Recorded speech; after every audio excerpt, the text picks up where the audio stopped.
آئیے پیغمبر اعظم صلی اللہ علیہ وسلم کی زبان سے سنے آقا کریم رب الرحیم علیہ الصلوۃ والتسلیم ارشاد فرماتے ہیں کہ جس نے میری کسی ایک سنت پہ عمل کیا اس کے نامہ اعمال میں 100 شہیدوں کا ثواب لکھا جائے گا.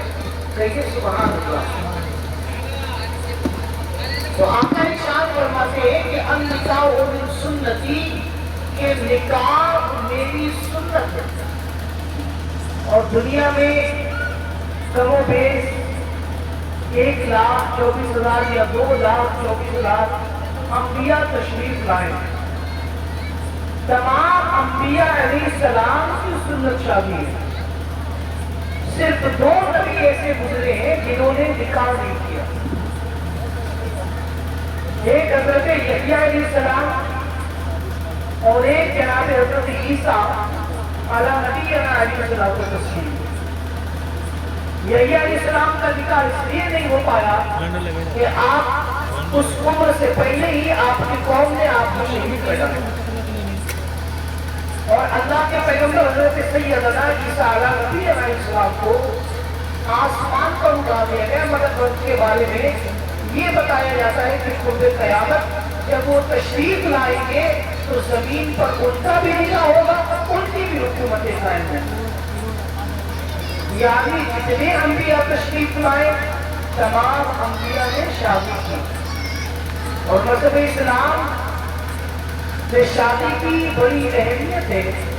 آقا کریم رب الرحیم علیہ الصلوۃ والتسلیم خود ارشاد فرماتے ہیں النکاح نصف الایمان، کہ نکاح آدھا ایمان ہے.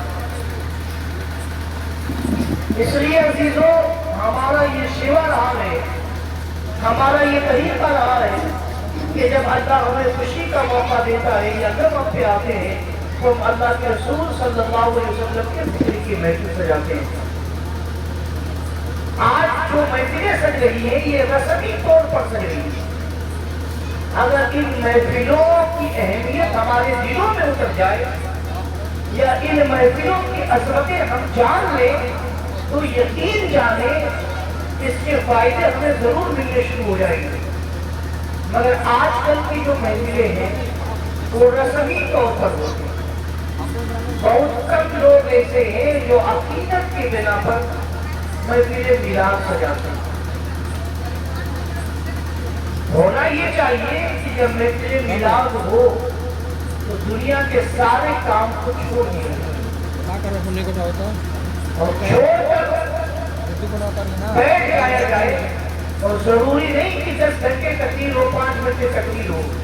10 منٹ اللہ اس کے رسول کا ذکر سنیے اور اس پہ عمل کرنے کی کوشش کیجیے. یہی سب سے اچھی میلاد ہے. پتہ چلا مولوی صاحب تقریر کر رہے ہوتے ہیں، جس کے گھر میلاد ہے وہ کام سے مصروف ہوتا ہے. پتہ چلا مولوی صاحب تقریر کر رہے ہوتے ہیں، کچھ لوگ جہاں کھانا بن رہا ہے وہاں بیٹھ کے باتیں کر رہے ہوتے ہیں. پتہ چلا مولوی صاحب تقریر کر رہے ہیں، گھر میں عورتیں گیت اور گانے گا رہی ہیں. تو میلاد کی برکت ملے گی کہاں سے آپ کو؟ اور میں نہیں، دنیا کا سب سے مہنگا مقرر آپ بلا کے تقریر کروائیں. آپ اگر محفل میلاد کو عقیدت سے